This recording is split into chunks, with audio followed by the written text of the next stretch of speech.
Hello, my name is Bethany Murray. I'm the administrator of Cedar Crest Nursing and Rehabilitation, a skilled nursing facility in Sunnyvale, California. Today I'm going to do a simplified presentation of how the COVID-19 vaccine works. First, let's take a look at how your body normally functions. These blue circles represent the cells in your body. They're the building blocks of your body. We have the nucleus, which is the brain of the cell, and this is a ribosome, whose job is to make proteins for the bodies, also known as polypeptides. The ribosome does this using a code or set of instructions known as messenger RNA or mRNA, which the nucleus sends to the ribosomes. Here we have the COVID-19 virus. We have the main part of the virus and the spike proteins. You can think of these spike proteins as a key and as a bell. First, the spike proteins act as a key, allowing the COVID virus to get inside of your body's cells. At this point, they take over your body's cells and use the ribosomes, or your body's own machinery, to make more of themselves, spreading the infection throughout your body. The spike proteins then present on the outside of the cell, at which point they become like a bell, telling your body that COVID-19 is present. So your body starts to create the antibodies that it needs to fight the virus, but at this point the virus is already inside of your cell.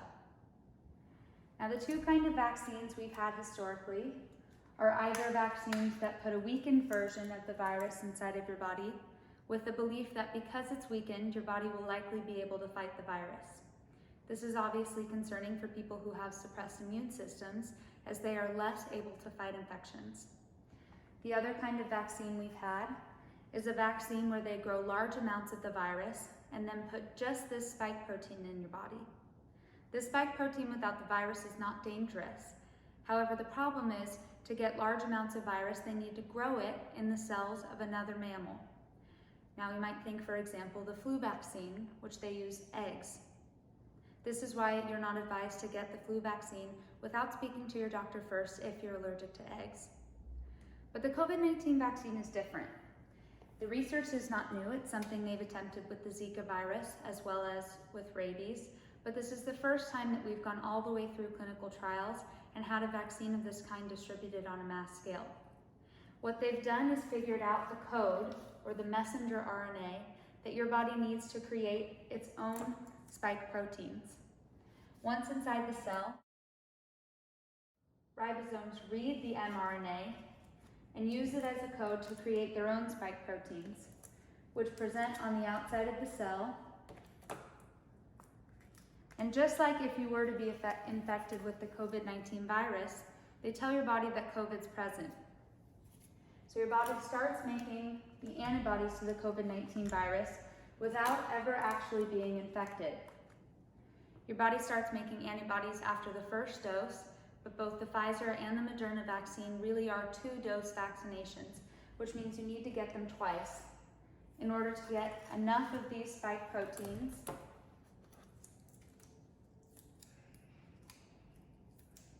and enough antibodies to be considered immunized against the COVID-19 virus. Because you're tricking your body into thinking that it has COVID, it may not just start creating antibodies. It may use other avenues available to it to try to flush the virus out. It may turn up the heat. You may experience a slight fever. It may try to flush it out. You may have a runny nose, chills, sweats, or GI symptoms.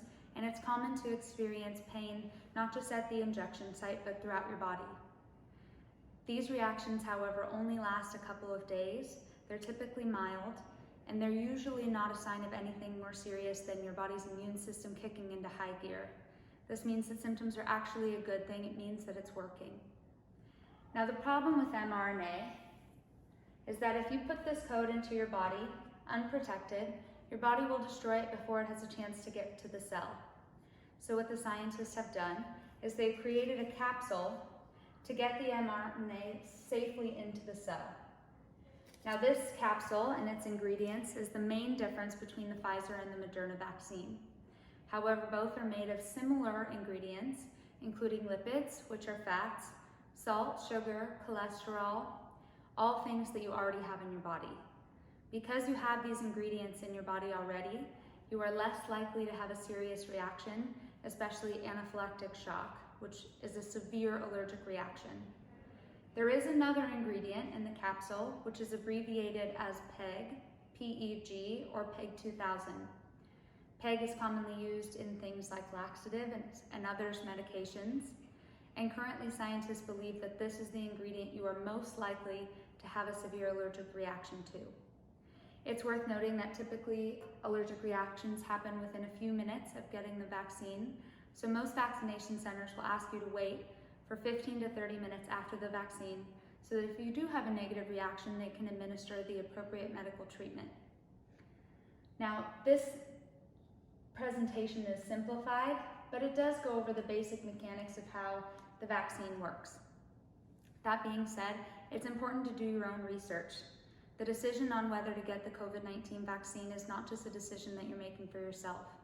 It's a decision that you're making for your friends, your family, your coworkers, and ultimately everyone you come in contact with, because this is everyone that you have the potential to infect if you do become COVID-19 positive. So do your own research, talk to your doctor, seek information from reliable sources, and consider your chances of being exposed to COVID-19 in your daily life, your chances of experiencing serious consequences if you do become infected, and maybe most importantly, your chances of infecting someone else. Thank you and stay safe.